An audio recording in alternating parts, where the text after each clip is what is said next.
Bonjour, Monsieur le Président du Conseil national de l'Ordre des médecins. Bonjour, Madame la directrice de l'ARS de La Réunion qui avait porté plainte contre moi en 2021. Bonjour, Monsieur le directeur de l'ARS de La Réunion actuel qui avait poursuivi sa tâche. Alors, me voilà depuis ce jour, 0 heure, en ce 1er avril 2025, libéré de votre poison. Un mois où j'ai pu prendre du temps à rencontrer des essentiels.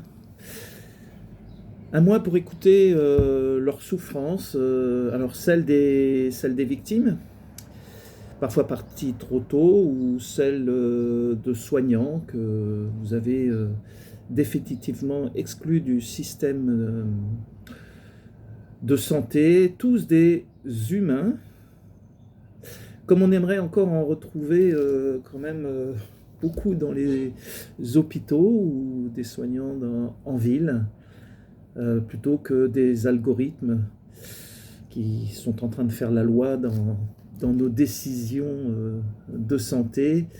Et vous les avez mis hors du chemin, celle du soin et celle d'être soigné, tout simplement. Vous les avez mis parfois au rebut, comme disent nos comptables. Alors, le recueil de ces témoignages a été pour moi une merveilleuse source de richesse. Alors, bien loin du porte-monnaie, d'espérance, bien loin de la soumission à l'autorité ou à la hiérarchie. Tous bien seuls face à une science ou ce qu'il en reste, parfois aveugle et méprisante, face à des médecins sourds, muets, dont le mépris pour certains de leurs patients n'aura d'égal que le poids de la justice des faits qui inévitablement reprendra le pouvoir médiatique et des tribunaux. Très vite, peut-être. Vous savez, Monsieur le Président, la vérité des faits est tout, sauf celle de l'autruche qui pense qu'en se mettant la tête sous le sol, on ne va pas la reconnaître ou la voir. Les faits sont imprescriptibles. Imprescriptibles. Ils sont gravés dans le marbre et dans le miroir dans lesquels se projetteront nos enfants, vos enfants.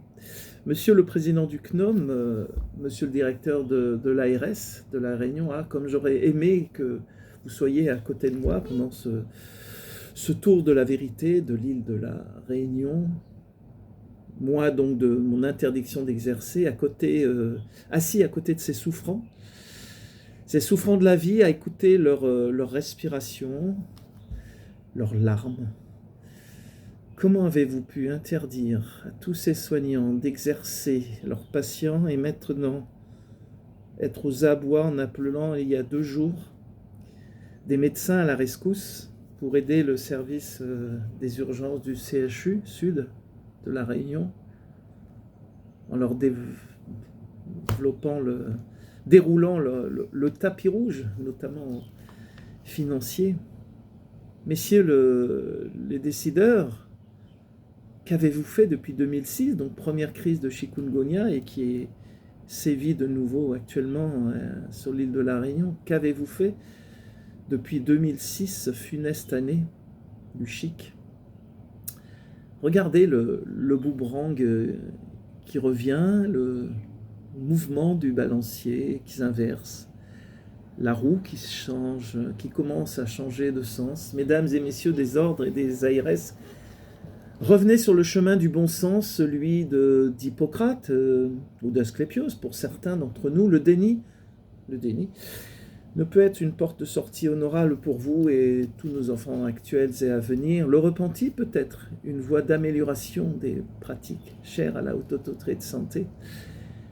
Alors je passe la main au docteur Alain Houpert, sénateur, interdit d'exercer depuis 0 heure, ce 1er avril, pour 3 mois, puis 3 mois de sursis. Tout comme docteur Martine Vonner, députée, ex-députée, 2 de nos parlementaires qui, au nom de leur mandat, celle de la voix du peuple, quand même, ont osé dire non. Non à l'insupportable, non à l'ignominie, et que vous avez humilié, sanctionné, tentant de les rayer de la carte sanitaire pour avoir simplement exprimé le droit du patient au consentement libre, honnête et éclairé, au primum de non serré, à la balance bénéfice-risque, pourtant chère à la Haute Autorité de Santé, la HAS, à laquelle j'ai appartenu entre 2000 et 2010. Alors ils avaient fait partie tous les deux des fondateurs du CSI, du Conseil scientifique indépendant, en janvier 2021, et auquel j'ai eu l'honneur de participer pendant 3 ans. Et surtout, ne venez pas nous dire un jour qu'à ce moment-là, on ne savait pas. On savait tout, monsieur le président du Conseil national de l'Ordre des médecins, monsieur et madame, la directrice de l'ARS de la Réunion, on savait tout à cette époque. Alors, monsieur le secrétaire général du Conseil national de l'Ordre, j'ai bien reçu votre lettre du 26 février 2025 qui dit que mes états ont été signalés à l'IMI, ou IMI peut-être, dit-on en anglais, International Market Information, qui est donc à tous les États membres de l'Union européenne, comme c'est marqué, ou de l'espace économique européen, comme si déjà d'avoir transmis cette interdiction au procureur, à tous les ordres de la France et au ministre de la Santé, ne suffisait pas. Docteur Philippe de Chazourne, médecin omnipraticien et du doute, île de la Réunion, 1er avril 2025.